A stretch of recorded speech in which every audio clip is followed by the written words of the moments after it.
صدمت هيئة البيعة في المملكة العربية السعودية والتي تتشكل من الأمراء من أبناء مؤسس السعودية الملك الراحل عبد العزيز آل سعود، وذلك بعد رفضها طلبه غير المتوقع في تسريبة جديدة من داخل القصر الملكي في السعودية. وقال مصدر سعودي مطلع أن هيئة البيعة رفضت طلب محمد بن سلمان بتنصيبه ملكا بذريعة تدهور حالة والده الصحية وعدم قدرته على إدارة الحكم، واعتبرت ذلك محاولة من ولي العهد للانقلاب على والده واعتبار نفسه ملكا للسعودية، الأمر الذي لا يمكن القبول به. وأوضح المصدر أن هيئة البيعة تواجه بسبب ذلك حالة غير مسبوقة من عدم الاستقرار والإخفاق في عقد اجتماع تشاوري لبحث المستجدات الخطيرة على السعودية، خاصة ما يتعلق بمحاولة بن سلمان تنصيب نفسه ملكا قبل وفاة والده.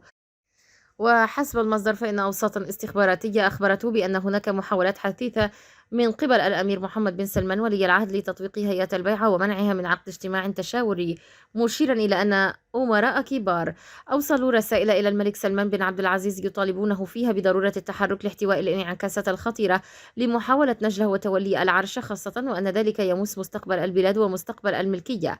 وأشار المصدر إلى أن جهود بن سلمان في هذا المجال تحظى بإسناد ودعم كبيرين من أطراف مهمة في إدارة الرئيس الأمريكي جو بايدن، إضافة إلى الدعم الإسرائيلي له في المحافل الدولية، وذلك من أجل التوصل لاتفاق تطبيعي بين الرياض وتل أبيب. هذا ونشر موقع ABC نيوز تقريرا تناول فيه كيف صعد ولي العهد السعودي محمد بن سلمان إلى السلطة وماذا يعني هذا للمملكة العربية السعودية وخارجها.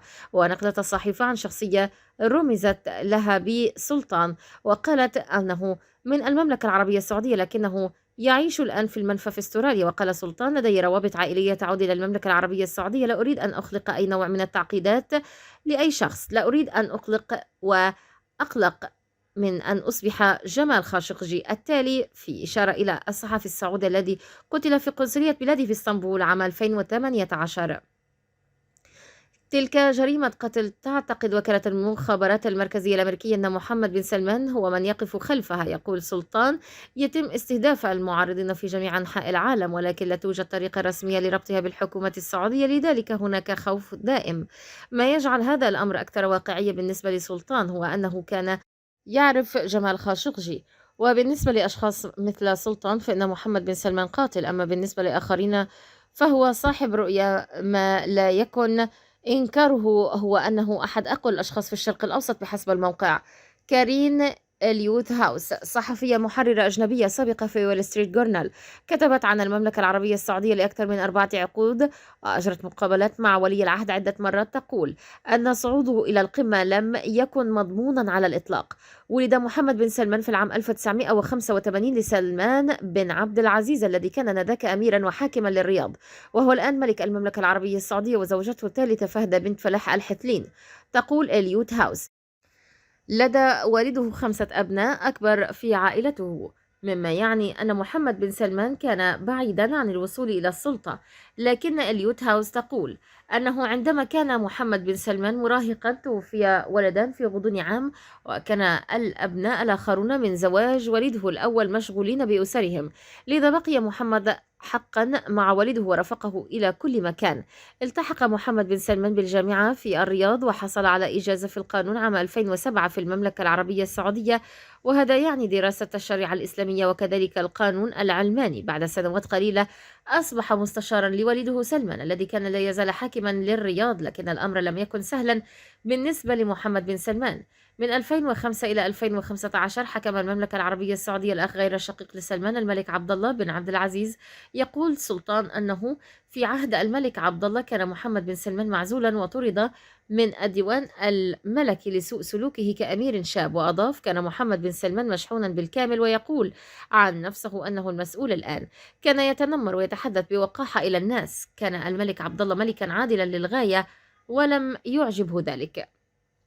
يقول سلطان: هذا هو الإحساس الذي حصلنا عليه جميعا، ربما يكون شقيا، لكن سلطان يضيف أن محمد بن سلمان كان يتوق دائما إلى السلطة.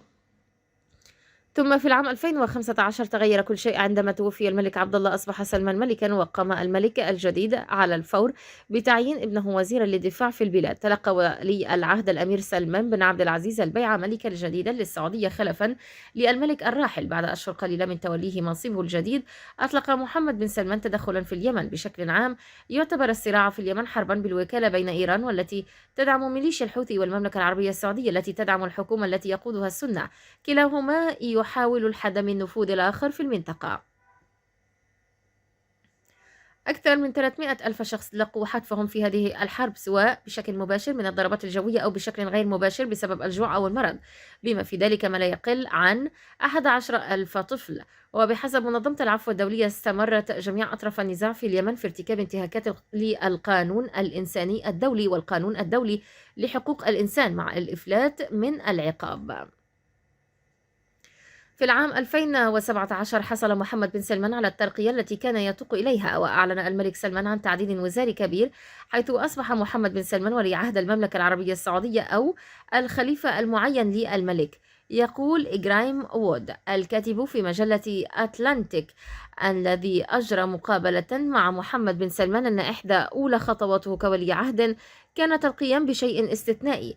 احتجز محمد بن سلمان مئات من أقوى الشخصيات في المملكة العربية السعودية، بما في ذلك أفراد الأسرة، في فندق ريتز كارلتون.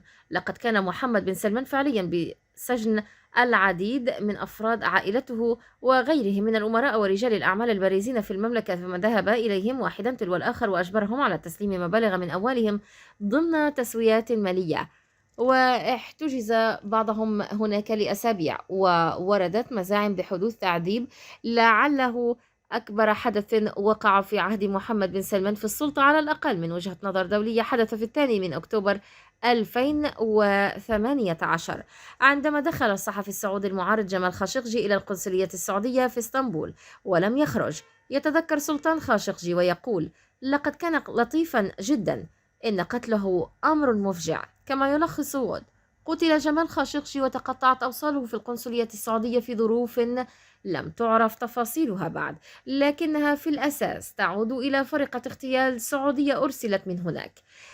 تم إغراء خاشقجي للدخول إلى القنصلية بحجة الحصول على أوراق زواجه الجديد.